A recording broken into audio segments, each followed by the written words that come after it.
बहुत ताज्जुब है। एक वजीर 40 गांव फाटे के ऊपर कुरैश जमात के लोग जो उनका धंधा व्यापार है वो जानवर लाते और एक वजीर रोक लेता है। हमारे शहर का एमएलए खामोश है। इतना बुज़दिल ये शहर को बना दिया गया, इतना बुज़दिल एमएलए है, उसके बाद ये शहर खामोश है।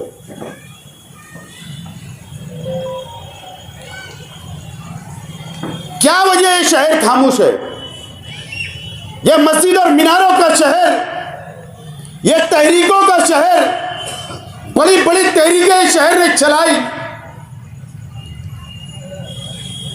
ये शहर ने हिंदुस्तान के अंदर आज़ादी दिलाई।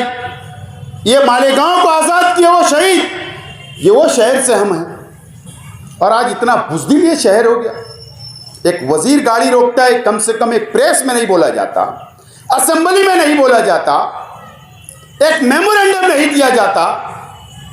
अनेक मॉब लिंचिंग ये शहर के अंदर हो गई, अनेक लोगों को बांध के मारा गया। उसके बाद ये शहर का एमएलए खामोश रहा और शहर देखते रहा, देख रहा है। ये बहुत अफसोस की बात है। कब ये शहर बेदार होगा? कब ये शहर सियासी फैसला लेगा? अब वक्त आ गया है सियासी फैसला लेने का। ये शहर को मैं याद दिलाना चाहता हूं,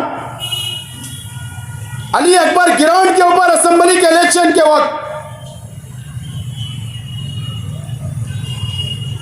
असदुद्दीन अवैसी साहब आए थे और उनके बुज़दिल उम्मीदवार के लिए कहा कि मेरे तरफ मुंह देखकर वोट दो, मैं हर 2 महीना 3 महीने पर मालेगांव आऊंगा। 5 साल मुकम्मल होने पा रहे। अवैसी साहब तुम नहीं आए, लेकिन ये शहर ने कभी सवाल नहीं किया। अब आएंगे फिर जज्बाती बातें, फिर कौम और मिल्लत। लेकिन अवैसी साहब, आपने कभी तुम्हारे एमएलए से नहीं पूछा कि तुमने बीजेपी को क्यों वोट दिया, तुमने राज्यसभा में बीजेपी को क्यों वोट दिया, एमएलसी का क्यों वोट दिया। कब पूछोगे? तुम टिकट तो दोगे, लेकिन सवाल नहीं करेंगे। इसका जवाबदार कौन है? शहर कब सवाल करेगा? मैं बहुत फिक्रमंद हूं। एक वक्त आएगा कि फिरका परस्त अंदर घुसकर जुल्म करेंगे, मॉब लिंचिंग करेंगे। अगर ऐसा बुज़दिल एमएलए शहर को मिला वापस तो। और हुआ क्या? हुआ ये 2 सालों से क्या हुआ? हम किसी धर्म के खिलाफ शेख आसिफ नहीं है। यह शहर कोई धर्म के खिलाफ नहीं है। अगर कोई देवी की यात्रा जाती तो हम उसके खिलाफ नहीं है। कल भी जा रही थी, आज भी और कल भी जाए, हमें कोई एतराज नहीं है। लेकिन 2 सालों से एक वजीर का लड़का हजारों लोग को लेकर शहर से गुजर रहा है। रमजान महीने में तरावी की नमाज हो रही है, अजान हो रही है। यह शहर ने कभी नहीं पूछा और न ये एमएलए ने कभी पूछा, कभी नहीं पूछा गया। किसी ने सवाल नहीं किया। मैं कुल जमाती तंजीम से भी आज मेरा सवाल है। मैं उनके खिलाफ नहीं हूं, मैं आपके खिलाफ नहीं हूं, कुल जमाती तंजीम के मैं खिलाफ नहीं हूं। अगर आप नुमाइंदगी करते तो आज आप पर भी वक्त आया है कि 5 साल का हिसाब ये इस एमएलए से आपको लेना पड़ेगा। कब आप सवाल करोगे? कब यह शहर बेदार होगा? अब यह शहर को बेदार करने की जिम्मेदारी हम उन पार्टियों से हमको नहीं है उम्मीद जिन्होंने तलवे चाटे वजीर के,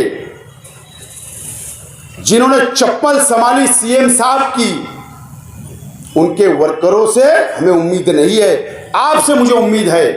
शहर आपकी तरफ देख रहा है, आपको सवाल करना पड़ेगा, चौक चौराहों पे बताना पड़ेगा, ये शहर आपकी तरफ देख रहा है। आज मैं बोल रहा हूं, एक पार्टी का उम्मीदवार हो, 2 का हो, 3 का हो, 4 का हो, हमें उससे कोई लेना देना नहीं। हम कैसे मजबूत हो गए इसके ऊपर तवज्जो देना चाहिए। ना हमने कल उनके सारे इलेक्शन लड़ा और ना आज हमें उनके सारे इलेक्शन लड़ना है। हमारे दम पर, हमारी ताकत पर, शहर के आवाम के भरोसे और अल्लाह भरोसे हमको इलेक्शन लड़ना है, किसी के भरोसे यहां नहीं लड़ना। हो सकता कितनी भी पार्टियां इलेक्शन लड़े ना लड़े, इससे पहले भी मैं बोला करता था, बहुत तकलीफ होती थी। डायमंड लॉन्ड्स में कहा कि पानी की टाकी को एमसील है, लेकिन वो लीकेज खत्म नहीं हुआ था। आज 4 बजे वो लीकेज पूरा पैक हो गया। आज 4 बजे, अरे जिनकी जिंदगी चली गई वर्करी करते हुए किसी की, वो क्या हमारे सामने असेंबली का इलेक्शन लड़ेंगे? नहीं लड़ सकते। कल भी वर्करी, आज भी वर्करी और कल भी वर्करी करेंगे। आज बोल रहा हूं, आज 4 बजे फिनिश। अभी मेरी तकरीर के बाद फिर शुरू में इसको कैसे पता चला? सुबह ही मालूम पड़ गया था कि 4 बजे बैठक। इस सौदा 1 CR 2 CR मेयर चेयरमैनशिप जो भी सौदा हुआ होगा अभी वो बाहर नहीं आएंगी। ठीक है, कम से कम निहाल अहमद साहब की इज्जत तो ये समाजवादी वाले ने रखे। लड़की तो रख रही, लड़की इज्जत बचा रही है। निहाल अहमद मौलवी मोहम्मद उस्मान साहब जो महाराष्ट्र के अपोजिशन लीडर, जो महाराष्ट्र की सरकार में एक वक्त कैबिनेट मंत्री, उनकी तोती बोला करती थी महाराष्ट्र के अंदर। ये हमने भी देखा सुना।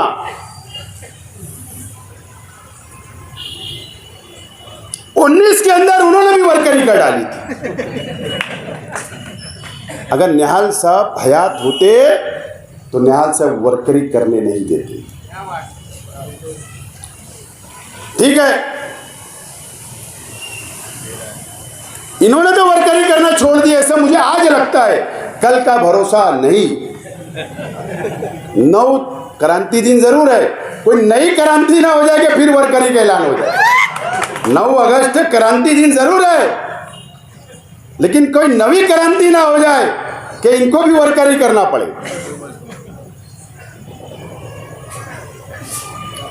अब मैंने तो ये ऐलान किया हूं कि टिकट मिले ना मिले, और मैं आज वापस बोल रहा हूं और अल्लाह को हाजिर नाजिर जान कर बोल रहा हूं मीडिया के सामने, आप लोगों के सामने, मैंने कभी भी कांग्रेस पार्टी का टिकट मांगा नहीं। क्या बात है? कभी भी कांग्रेस पार्टी के लीडरान को मैंने ये नहीं कहा कि मुझको आप टिकट दो या आपकी पार्टी में दो, और ना मैंने राष्ट्रवादी कांग्रेस पार्टी से कहा कि आप मुझे टिकट दो। मेरा यह मानना है, हार और जीत की कोई परवाह हुआ ना मैंने कभी किया और ना इंशाल्लाह आइंदा करूंगा। शेख रशीद साहब बोला करते थे, इसी जगह पर बोले थे शेख रशीद साहब ने 2014 में मेरी गैर मौजूदगी में, जब शेख रशीद साहब ने वर्करों की मीटिंग बुलाई और शेख रशीद साहब ने कहा कि मैं आसिफ को इलेक्शन लड़ाना चाहता हूं असेंबली, तो कई वर्कर बीच में उठे, कई साहब के दोस्त उठे, उन्होंने मुखालफत की कि शेख आसिफ नहीं चलेगा।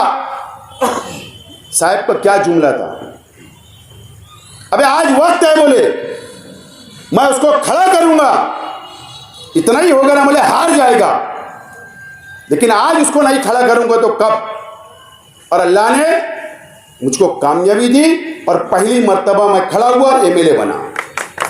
तो ये शेख रशीद साहब ने सिखा के गए हमें, हार और जीत की परवाह नहीं है। और मेरा ये मानना है क्या हमारी ताकत इतनी बढ़ा लो, हमारी ताकत इतनी ज्यादा होना चाहिए कि मुंबई से और दिल्ली से चल के टिकट तुम्हारे पास आए, इतनी ताकत है।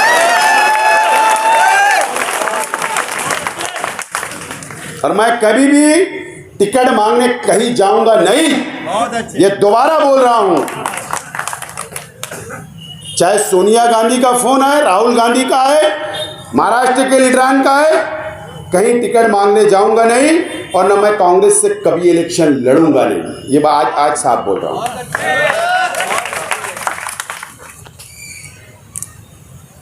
लेकिन मैंने उस वक्त भी कहा था, आज भी बोल रहा हूं कि 90% आज ये जहन में आप बैठा लो कि हमको आजाद उम्मीदवारी इलेक्शन लड़ना है। आजाद उम्मीदवार बनाऊंगा मैं एक बड़ा प्लेटफॉर्म, तैयारी चालू है मेरी। कई लोगों से मैं मुलाकात कर रहा हूं, कई लोग मेरे साथ आने के लिए तैयार है। ये देख लो इतनी बड़ी फौज बैठी है, ये कमी है क्या? ये बैठे हुए इतनी बड़ी फौज है। एक प्लेटफार्म हम जरूर बनाएंगे, लेकिन 90% ये जहन बना लो कि हमको आज़ाद उम्मीदवार की हैसियत से चुनाव मैदान में उतरना है और लड़ना है और इंशाअल्लाह जीतना है। यह आपके बदौलत मैं बोल रहा हूं। क्या कोई कुछ भी बोलता है तो मैंने टिकट मांगा, मैंने टिकट मांगा, मैंने टिकट मांगा, इतना कमजोर ना आप है और ना मैं। कमजोर है नहीं हम, अल्लाह का करम है। आवाम के काम करते, गरीबों के काम करते, एक भीख मांगने वालों का भी काम करते, एक माँ का भी काम करते, एक बहन का भी काम करते, एक बेवा का भी काम करते, एक विधवा का भी काम करते। हम उनकी दुआ है, उनका साथ है, इसलिए मजबूत है। सिर्फ अमीरों का काम नहीं करते। और मुझे इस शहर के आवाम पे पूरा भरोसा है इस मर्तबा, चाहे वो कोई भी समाज, कोई भी बिरादरी, आजकल बिरादरीवाद चल रहा है, लेकिन मुझे उस पर कुछ नहीं बोलना है। लेकिन शहर की तमाम ही छोटी बड़ी बिरादरियां, हर बिरादरी, हर मसलक के ऊपर मुझे पूरी उम्मीद है, पूरा भरोसा है कि इस मर्तबा हर समाज, हर बिरादरी, हर मसलक की वोट इंशाअल्लाह आपके उम्मीदवार शेख आसिफ को मिलेगी, ऐसा मुझे पूरी उम्मीद है।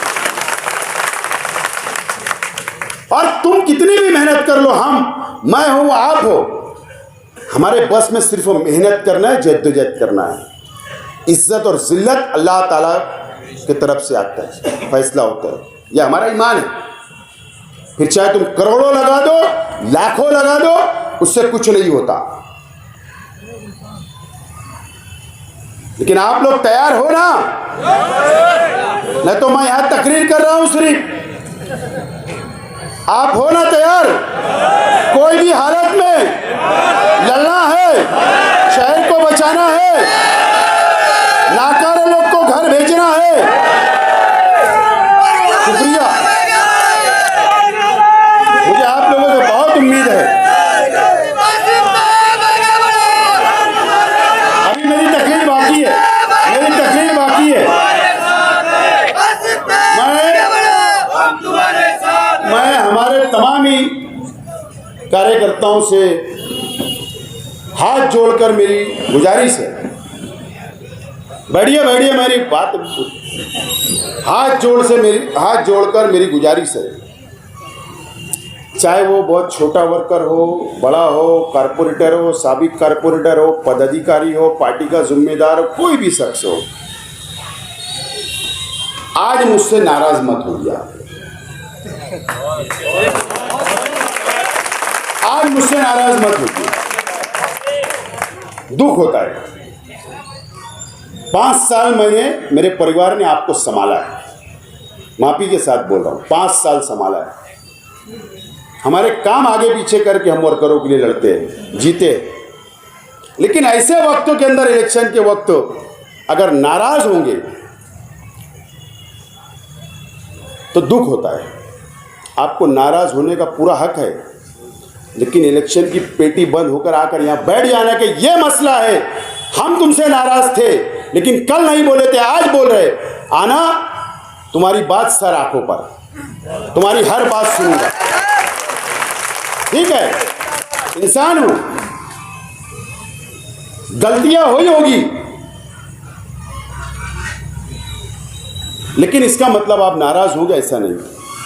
एक इंसान से गलती होती है, मैं माफी मांगता हूं, माफी चाहता हूं, लेकिन ये वक्त नाराज होने का नहीं है। और मैं तमाम इच्छुक उम्मीदवार से अपील करता हूं, गुजारिश करता हूं माफी के साथ कि आप ये इलेक्शन आपका इलेक्शन समझ के लड़िए, आपका इलेक्शन समझ के लड़िए। जो भी ख्वाहिशमंद हो, आपको भी कमर कसना है। मैं कई लोगों के पास जाता हूं, कई लोगों को बोलता हूं खड़े रहो, ये काम करो, वो काम करो, लेकिन मेरे जाने के बाद मुझे वो नज़र नहीं आ रहा है, वो काम नज़र नहीं आ रहा है। माफ़ी के साथ आप ये इलेक्शन असेंबली आपका इलेक्शन समझ के लड़ो, कल आपका कारपोरेशन मैं मेरा इलेक्शन समझ के लड़ूंगा। आज आप मुझे कामयाब करो, कल तुम्हारे लिए जान लगा दूंगा और तुमको कामयाब करने के रात दिन एक करूंगा। तन मन धन तुम्हारे लिए सब लगाऊंगा, मेरा परिवार लगाएगा। लेकिन आज आप धन मत लगाओ, लेकिन कम से कम आप अपना वक्त लगाओ। ये मेरी अपील है आप लोग। लेकिन ये बहुत 2-3 महीने बहुत अहमियत के, बहुत कम वक्त बचा है।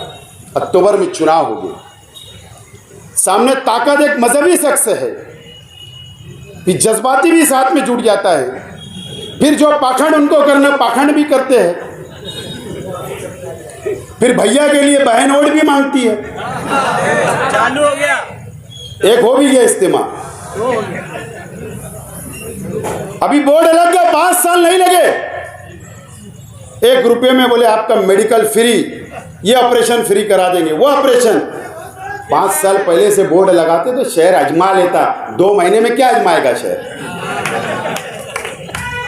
बोर्ड लगा के लोगों को बेवकूफ बनाने की मशीन, बेवकूफ बना रहे हो, बेवकूफ समझ रहे हो शहर की आवाम को कि मेरे झांसे में आ जाएंगे। जो तुमने बोर्ड लगाए ना, उसका पोस्टमार्टम ये मानो समाचार के पास है, निकाल लगा, अन्नू फीडर नहीं निकाला तो मटेरियल बाहर, इतना बड़ा फ्रॉड था। मैं आप लोगों से बोलना चाहता हूँ, यूट्यूब चैनल मेरी बात याद नोट कर लो, मैं जो बात बोलता हूँ सच बोलता हूँ। इन्होंने शहर के उलमाओं से